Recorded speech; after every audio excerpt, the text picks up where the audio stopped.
Et bonjour à toi qui a vu la partie précédente et qui malgré tout regarde cette vidéo.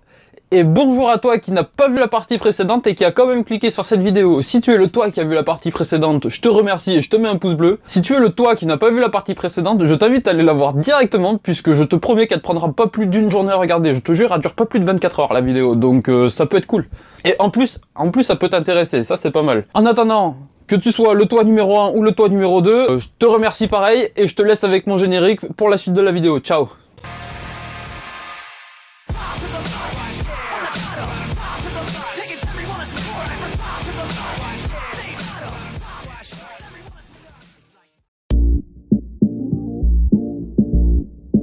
Mais malgré tout, qu'on se le dise, les mangaka, certes, c'est dur de vivre de ce travail. Les conditions sont très compliquées. Depuis tout à l'heure, vous avez peut-être l'impression que je tourne surtout autour des aspects négatifs de ce métier-là. Je le vois pas comme une négativité. Moi, personnellement, c'est un métier qui me ferait énormément rêver. Malgré tous les sacrifices qu'il faut faire pour pouvoir y parvenir, les mangaka ont un pouvoir. Comme tout artiste, d'ailleurs, mais on va parler des mangas. Ils ont un réel pouvoir, que ce soit auprès des jeunes ou auprès de toutes les générations. D'une, ils ont le pouvoir de faire passer un message. Ils ont le pouvoir de faire passer des émotions, ils ont le pouvoir d'inspirer les gens, enfin c'est quand même quelque chose de phénoménal ce genre de pouvoir, je sais pas si vous vous rendez compte. Qui n'a jamais été inspiré, n'a jamais été motivé, galvanisé, bouillonnant de l'intérieur, d'où le terme Neketsu, après une victoire de Luffy, après une victoire de Goku, après une victoire de Natsu, qui se relève d'une situation désespérée et qui finit par remporter la victoire. Est-ce que vous n'êtes pas genre tout feu tout flamme après avoir vu ça? C'est le genre d'émotion dont je veux vous parler. Qui n'a jamais cherché un petit peu d'affection, de réconfort, un petit peu d'amour, on va dire, dans une histoire, dans une romance, dans une comédie, dans une histoire d'amitié, enfin tout ça. Il y a énormément de choses qui peuvent passer par les mangas. Tsutsui, dans son manga Poison City, fait ouvertement une critique de la censure japonaise, puisque lui a été censuré dans une de ses œuvres, qui est Manhole. Fujisawa, dans GTO, c'est très bien fait parce qu'on s'en rend pas forcément compte, mais c'est une critique du Japon, et, enfin du Japon, de la société on va dire.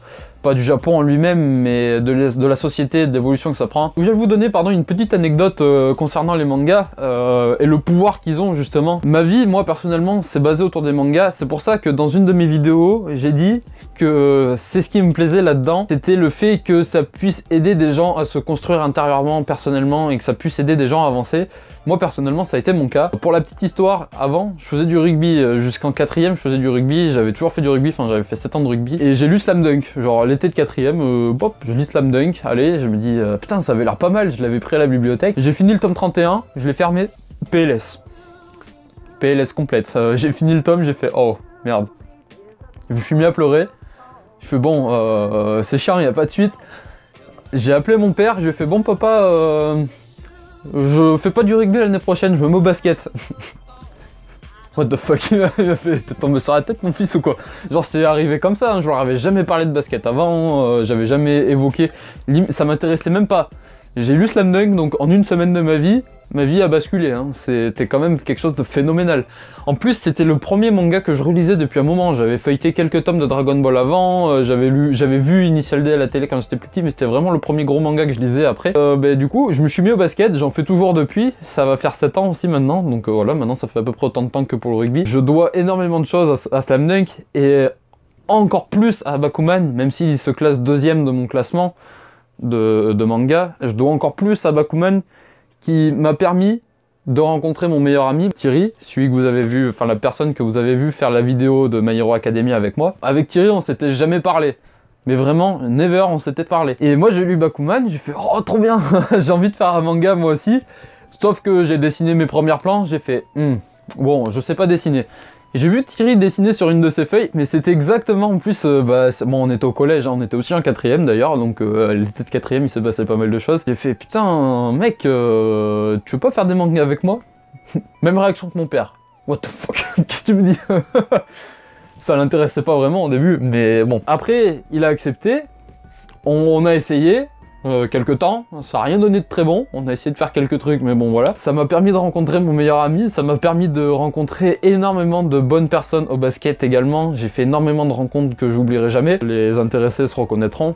mais s'il regarde ma vidéo bien sûr. Mais sachez que même si je vous vois plus, je vous oublie pas. J'ai rencontré énormément de bonnes personnes. Ils ont ce pouvoir-là, les mangaka, quand ils font bien leur travail, j'ai envie de vous dire, mais quand c'est bien fait, une histoire, elle raconte plus qu'une simple histoire, en fait. Voilà, c'est tout ce que j'ai à dire. Du coup, faire mangaka, c'est un métier de rêve ou pas? Je sais pas. Je sais pas trop comment vous dire.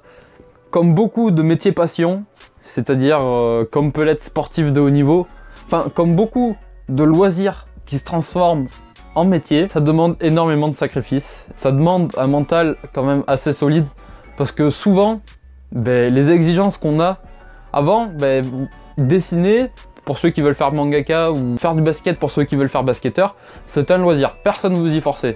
Mais quand vous êtes contraint de le faire, même si c'est pas vraiment une contrainte parce que c'est votre passion, vous aimez ça, mais quand vous avez cette obligation, vous passez plus juste dans la passion, vous passez aussi dans l'obligation, ça reste un aspect différent du travail et ça peut en dégoûter. Certains font machine arrière, se disent en fait je veux pas en faire ma carrière. Loisir c'est bien, je veux bien faire autre chose, je veux bien faire ça en passe-temps, mais loisir c'est bien que ça reste loisir. Ça enlève énormément de pression quant à la chose et parce que il y en a certains qui sont dégoûtés en fait. Une fois qu'ils sont passés professionnels dans certains domaines, dans leur passion, en sont dégoûtés puisque certes vous aimez peut-être bien dessiner, vous passez votre journée à dessiner.